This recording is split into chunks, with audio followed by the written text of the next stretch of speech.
My fellow Amberlanders, I send patriotic greetings to all of our people. I want to thank all of you for joining me here this evening. First, let me salute the bravery of our soldiers in the homeland for the marvelous job that they are doing. I think I am excited, and I think Ambazonians are excited. I said a couple of weeks ago that we've had some setbacks and that we were working extremely very hard to stamp our authority within the homeland in certain specific areas. I did talk about Fako, I did talk about Manyu, Meme, and to strengthen our authority within the state of Meza. And in the past few days, we have watched with excitement the determination of our forces and our commanders. I want to assure Ambazonians that La République du Cameroon will bow to the supreme authority of the people of Ambazonia. There is no doubt, and no one, not an Ambazonian, and not everyone within the international community should ever doubt the determination of our people and our forces to end Cameroon's tyranny once and for all. The arrogance of Cameroon is palpable, the indifference of the international community unacceptable. It now rests in the hands of the Ambazonian people to write their own history and determine their destiny. And so far, in the past 3.5 years, we have prosecuted this liberation war with utmost determination and foresight. Our progress has been based on the strategy that we have put in place, one that undermines external alien political governance, undermines the politics of exploitation and extortion, and to make sure we humiliate Cameroon and expose its banality of evil in our country. And most importantly also, to put the international community on watch that the failure of the decolonization process that should have secured the independence of Ambazonia is something they have a responsibility to correct. I know there are certain countries that have been making some movements. There are others that are still stuck in history, and I think we are going to change their position. I want to salute our people for your commitment, those in the diaspora, for your confidence in the strategy we have put in place to liberate our country, and for your belief in the vision of a better Ambazonia for us and for the generation yet unborn. I thank our people in the jails of Cameroon for their steadfastness, for all what they have been doing, and our people on ground zero for their continuous tenacity and support for the liberation of our country. The past weeks, we have called for a lockdown that was widely respected by our people. Our soldiers in Fako also prevented the arsonists, those who began the fire and want to turn themselves firefighter, from walking our street. We know in the past days our brave fighters in Bafut have expelled the DO, and that is the plan. No governance without consent. No fugitive colonial officer will find peace in our homeland. Not all those who enable their alien rule will find peace in our country. Because we haven't gotten peace for more than 60 years. Because we haven't lived in tranquility. They are going to live in perpetual fear, uncertainty, and we're going to bring them down as a people. Fellow Ambazonians, the future is pregnant and the future is bright. I want you to be optimistic about your freedom. I want you to be proud of your contribution and investment, your commitment, the ultimate sacrifices that we continue to make. Take pride in those commitments. As I have said before, very few peoples across the globe have been so determined in the shortest period of time to write a 132-year history in less than 4 years. We change our flag, we change the anthem that we worship, we change our nationality, we change our personality, we regain hope, and we took control of our future. It is because of your tenacity and the leadership that we have put together. Thank you very much. Don't be afraid. Be optimistic. In every strive for life, there are difficulties. Those who are remembered are not those who give up, are those who find creative ways of circumventing difficulties and writing their own story. I think this generation is a generation of champions, the never again generation. And I'm grateful to have been part of this journey, and I hope we can all make it together. I've come this evening to react to a submission that was made to the French Foreign Affairs Commission. Now, let me make the following absolutely clear. The policy of the Amazonian Governing Council, which I articulate and cause to be implemented, is that of non-aggression. We are not in the business of creating problems for Amazonia with other countries. We want constructive engagement with countries.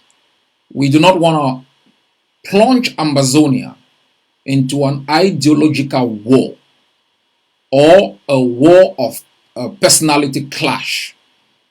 We want to make sure we engage those international partners that we differ with or we disagree with, explain our position creatively, and that is the position we have adopted with the French. We know historically there has been hostility against the French, even at this particular moment, for their approach and policies within the continent of Africa. And we know, and that's for fact, that French policies have not helped the continent. It hasn't helped, to develop the capabilities and capacity of the people to make them an asset. And that post-independence 1960 states were recreated in the image of the Fourth French Republic to remain as vassal states attached to the metropole. That has not helped the people of Africa, it hasn't helped the citizens, and it hasn't helped the French. The French have a rich culture, but that culture is constantly being associated with colonialism, the support for puppets, genocidal policies. And we think our attitude and approach towards the French is going to be mutually beneficial in ensuring the independence for our country, but it also ensuring the standing of France within the international community and in partnership with a free and independent Amazonia. I find the submission by two members of parliament to the French Foreign Affairs Committee absolutely unacceptable. With such falsified data upon which policy formulation and articulation will depend, explains why France's position on various issues within the continent has been very problematic, because it begins with the information that is presented to the policymakers. And I want to react to a few of them. In the submission to the Foreign Affairs Committee, the members of parliament claimed that Amazonians are not a people, and that Amazonians are not a homogeneous ethnic group. And because of that, such a disjointed set of persons could not be given the right to external self-determination. and they explain that the people of the Savannah State are more culturally similar to the Bamilekes, while the people of the Atlantic State are more culturally associated with the Sawas. I think this is absolutely false. First, the people of the Atlantic State are not a homogeneous set of persons. You find within the minute states that they have association with people from Nigeria, and while you have within Fako association with people from Sawa. This is not unique to Ambazonia. Take the case of Switzerland. Switzerland has 60% Germanic speaking persons, and the rest French and Italians. You take even Cameroon as a state is not homogeneous. You have the people from the north are more attached, culturally or ethnically to Nigerians, while even the people from the east have similarities across with Central African Republic and other countries in the east of Cameroon. And so you have many other countries across the globe with this varying composition. But the concept of nationhood or peoplehood is not that of uniformity. In 1989, right there in France, the international system being unable to define the concept of nationhood came together in an expert-led group in France in 1989 to determine the notion of peoplehood. And they made it absolutely clear. And the reason why it has been difficult for the world to immediately, define the concept of nationhood has been because of the fear that nations within states will begin to clamor for their right to external self-determination. Though problematic, it was important for the world of experts to come together and make this determination. What constitutes a nation? And the definition of a nation that came out from the 1989 expert-led meeting of UNESCO is exactly what the African Commission on Human and People's Rights relied on in the definition or classification of Ambazonians as a people.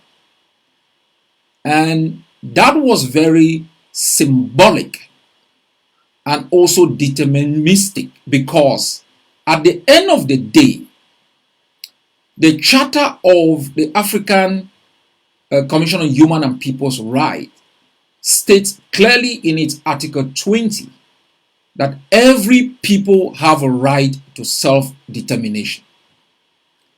Articles 1 of the International Covenant on Civil and Political Rights and the International Covenant of Economic, Social and Cultural Rights also is very explicit that every people have a right to self-determination. The French submission is very problematic, considering that Adolf Hitler, in invading Poland in 1939, claimed that the area of Danzig, which was Germanic in nature, were being oppressed by the Polish. That claim led to the invasion of Poland.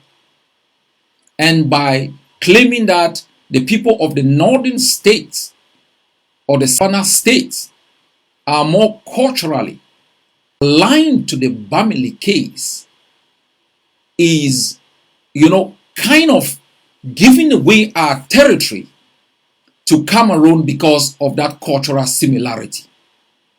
The creation of states follows international norms, and the state of Amazonia had its international border and international personality ascribed to it after the borders were demarcated in 1919.